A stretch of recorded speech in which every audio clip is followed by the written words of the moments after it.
सुप्रभात बच्चों, मैं आपकी हिंदी की अध्यापिका अर्चना मिस। मैं आपको पाठ 1 भाषा, बोली, लिपि एवं व्याकरण आपको आज पढ़ाऊँगी। तो सबसे पहले आइए देखिए, यहाँ पे मैं लिख रखी हूँ भाषा। भाषा का परिभाषा सबसे पहले देखिए, भाषा वह साधन है जिसके द्वारा मनुष्य अपने भावों तथा विचारों को बोलकर तथा लिखकर प्रकट करता है।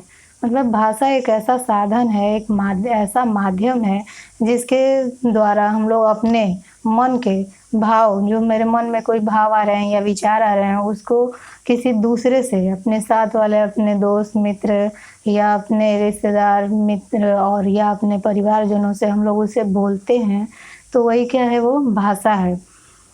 जैसे मैं आपको अपने मन के जो भाव हैं, विचार हैं हमारे जो ये भाषा के प्रति, वो मैं आपको बोल के बता रही हूँ या जो भी लिख के भी बताऊँगी तो वो भी हो जाएगा भाषा। तो वो क्या हो गया, वही भाषा है। नेक्स्ट आते हैं हम भाषा के भेद। भाषा के 2 रूप होते हैं, मौखिक और लिखित। एक पहले देखिए, पहला है मौखिक और दूसरा है लिखित। तो पहले मौखिक देखते हैं। मौखिक जब हम अपने भावों एवं या विचारों को बोलकर एक दूसरे से प्रकट करते हैं, उसे हम लोग मौखिक भाषा कहते हैं।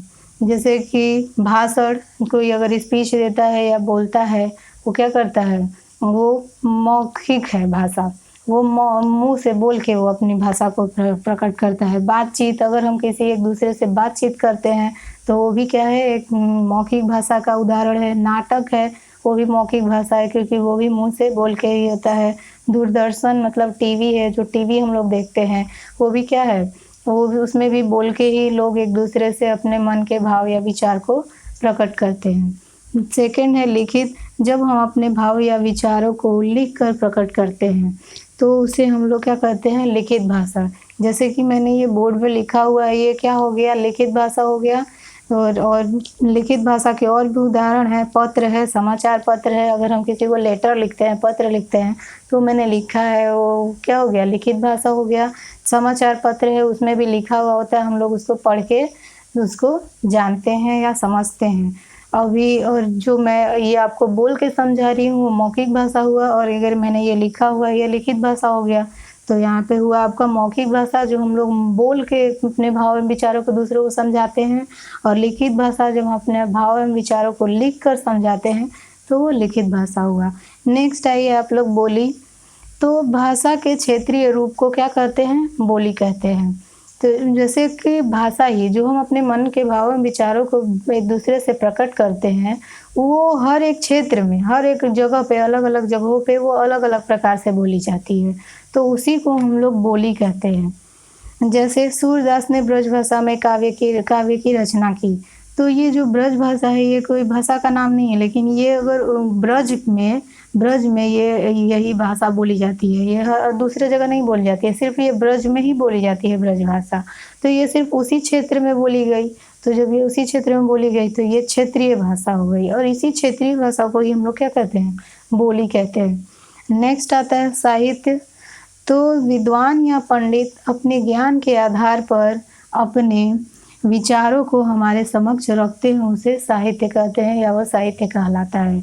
जैसे कि विद्वान या पंडित हैं, वो लोग क्या करते हैं, अच्छे अच्छे विचार हुए, महान शब्द हुए, उनको वो लोग काव्य में या मतलब कविताओं में या कहानियों में या नाटक में या उपन्यास में वो लोग लिख देते हैं। उसे हम लोग पढ़ के हम लोग ज्ञान अर्जित करते हैं। वो लोग भी क्या करते हैं, अपने ज्ञान के आधार पर, अपने ज्ञान का जो भंडार होता है उसको वो लोग लिख देते हैं, और उसे हम लोग पढ़ते हैं, और पढ़ के हम लोग भी ज्ञान लेते हैं। तो जो उन लोग जो अपने ज्ञान के भंडार को कहीं लिख देते हैं, वो पुस्तक या कविता में लिख दे या नाटक में लिख दे या कहानी के रूप में लिख दे, तो वही साहित्य बन जाता है, और उन साहित्य को हम लोग पढ़ के क्या करते हैं, ज्ञान अर्जित करते हैं।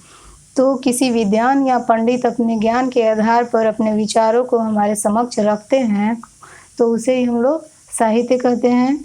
साहित्य 2 प्रकार का होता है, गद्य साहित्य, पद्य साहित्य। गद्य साहित्य में नाटक, एकांकी, उपन्यास ये सब आते हैं, और पद्य साहित्य मतलब कविताएं, तो दोहे, गीत, छंद और चौपाइयाँ।